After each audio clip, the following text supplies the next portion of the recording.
श्री शिवाय नमस्तुभ्यम। आप सभी को मासिक शिवरात्रि की हार्दिक शुभकामनाएं। हमारे हिंदू धर्म में मासिक शिवरात्रि का बहुत ही महत्व माना गया है। इस दिन शिव जी भगवान के साक्षात पूरे शिव परिवार की पूजा की जाती है और पितृपक्ष के दौरान पड़ने के कारण अश्विनी एकादशी का महत्व और भी बढ़ जाता है। इस दिन व्रत रखने से भक्तों के कष्ट दूर हो जाते हैं और मनचाहे वर की प्राप्ति होती है।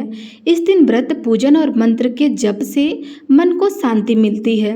अतः हर व्यक्ति को अपने जीवन में सुख समृद्धि के लिए मासिक शिवरात्रि का व्रत अवश्य करना चाहिए।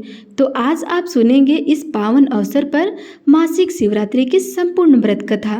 तो सारे शिव भक्त कथा को एकाग्रचित्त होकर प्रसन्नचित्त मन से सुने और ज़्यादा से ज़्यादा शिव भक्तों को शेयर करें ताकि शिव जी का आशीर्वाद आप पर और आपके पूरे परिवार पर हमेशा बने रहे। तो प्रेम से बोलिए शंकर भगवान की जय। पौराणिक कथा के अनुसार चित्रभानु नामक एक शिकारी था। वह जानवरों की हत्या करके अपने परिवार का पेट पालता था। शिकार करने के अलावा वह और कोई काम नहीं करता था। इसी कारण वह एक साहूकार का कर्जदार था। धीरे धीरे कर्ज बढ़ता गया, लेकिन वह शिकारी कर्ज को चुका नहीं पा रहा था। समय पर कर्जा ना चुकाने के कारण साहूकार को गुस्सा आ गया। एक दिन क्रोधित होकर साहूकार ने शिकारी को ले जाकर शिव मठ में बंदी बना दी। संयोग से उस दिन शिवरात्रि थी। शिवालय में शिव जी के मंत्र कथा प्रवचन आदि चल रहे थे। भजन कीर्तन हो रहा था तो शिकारी वहां पर चुपचाप बैठ गया। थोड़ी देर तक वो इधर उधर भागने की योजना सोच रहा था। सोचने लगा कि यहाँ से कैसे जाऊं, क्या करूं। लेकिन धीरे धीरे उस शिकारी का ध्यान उस पुजारी की तरफ गया जो शिव कथा सुन रहा था। तो उसने भी ध्यान मग्न होकर वह सारी कथा सुनी और शिव संबंधी सारी धार्मिक बातों को भी अपने बड़े ही ध्यान से सुनी। चतुर्दशी को उसने शिवरात्रि की व्रत कथा भी इस तरह सुन ली और ओम नमः शिवाय के जाप भी उसने कर लिया।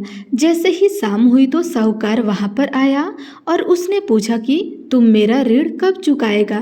तो शिकारी ने हाथ जोड़कर कहा कि साहूकार जी, मुझे आज तुम छोड़ दो, मैं कल तुम्हारा सारा कर्ज चुका दूंगा, मैं आपको यह वचन देता हूँ। तो ऐसा कहने पर साहूकार ने उसे छोड़ दिया और वह वहां से छूटते ही जंगल की ओर चला गया। वह तो अपने दिनचर्या की भांति जंगल में शिकार करने के लिए निकला था, लेकिन दिन भर बंदी गृह में रहने के कारण वह भूख प्यास से व्याकुल हो गया था। शिकार खोजता रहा, बहुत दूर निकल गया, लेकिन उसे कोई शिकार नहीं मिला। वह बुरी तरह से थक गया। जब अंधेरा हो गया तो उसने विचार किया कि आज तो पूरी रात जंगल में ही बितानी पड़ेगी।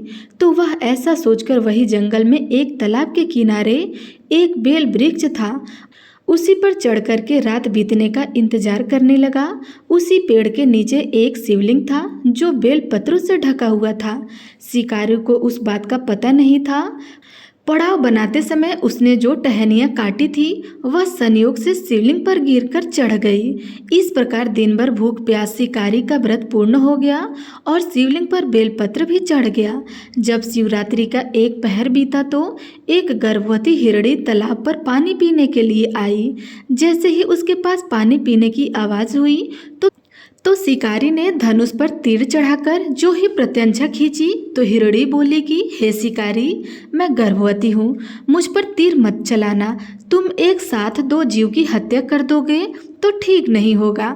मैं अपने बच्चों को जन्म देकर बहुत ही जल्द तुम्हारे पास आऊँगी, तब मुझे मार देना। इस तरह वह गिड़गिड़ाने लगी तो शिकारी ने प्रत्यक्षता ढीली कर दी और हिरणी जंगल झाड़ियों में लुप्त हो गई।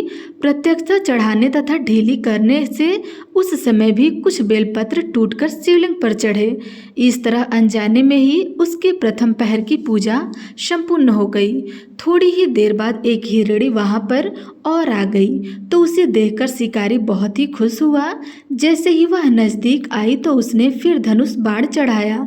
तब उसे देखकर हिरणी ने बड़ी ही विनम्रता पूर्वक निवेदन किया कि हे शिकारी, मैं थोड़ी देर पहले ऋतु से निर्वित हुई हूँ, कामातुर विरहणी हूँ, अपने प्रिय की खोज में भटक रही हूँ। मैं अपने पति से मिलकर शीघ्र ही तुम्हारे पास आ जाऊंगी।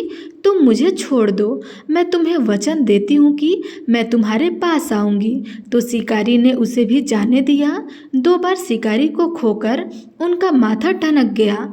अब चिंता में पड़ गया कि आज क्या बात हो गई जो मुझे इस तरह हाथ से आए हुए शिकार को जाने दे रहा हूँ।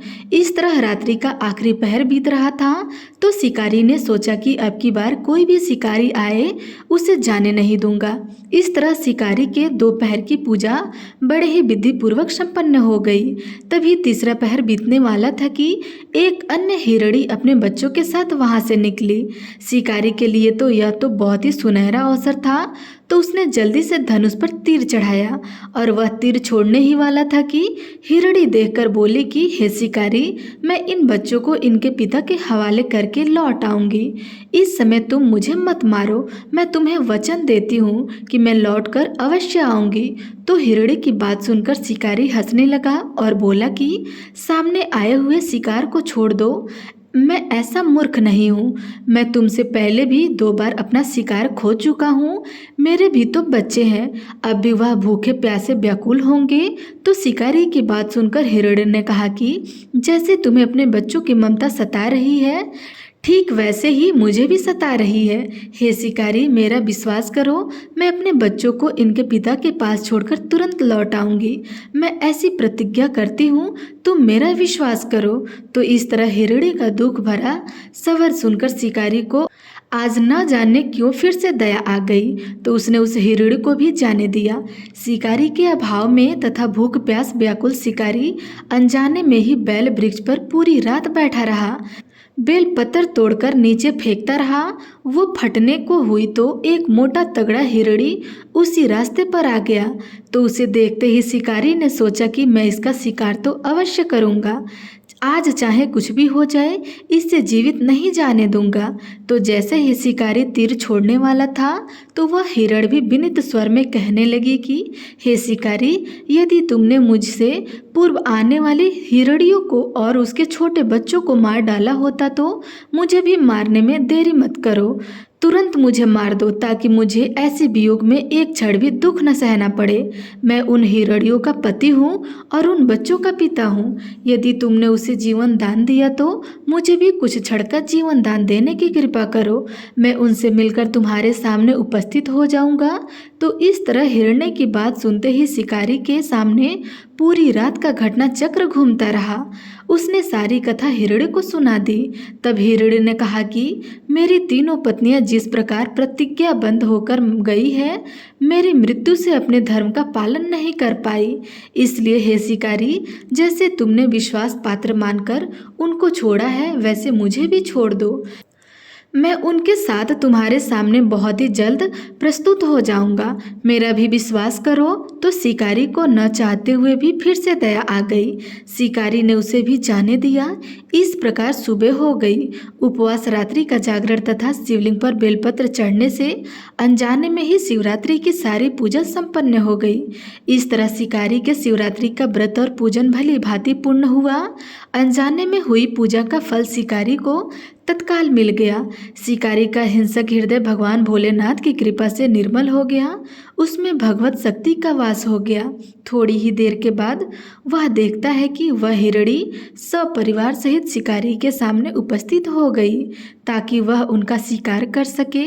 परंतु जंगली पशुओं की ऐसी तत्परता को देखकर शिकारी का हृदय पिघल आया। उसे बड़ी ही शर्मिंदगी महसूस हुई कि जंगल जानवर होकर भी अपने वचनों के कितने सत्य हैं और कितनी प्रेम भावना है इनमें। तो उसने पूरे हिरणी परिवार को जीवन दान दे दिया। तो वह हिरणी का परिवार बहुत ही खुश हुआ और खुशी खुशी कुल्लाचे मारते हुए वहां से चला गया। तो इस तरह अनजाने में हुए शिवरात्रि के व्रत का फल शिकारी को मिला, जिसके चलते वह एक अच्छा आदमी बन गया। फिर वह अपने जीवन समस्त सुखों को भोगता हुआ अंत में शिवलोक को गया। तो प्रेम से बोलिए शंकर भगवान की जय, माता पार्वती की जय।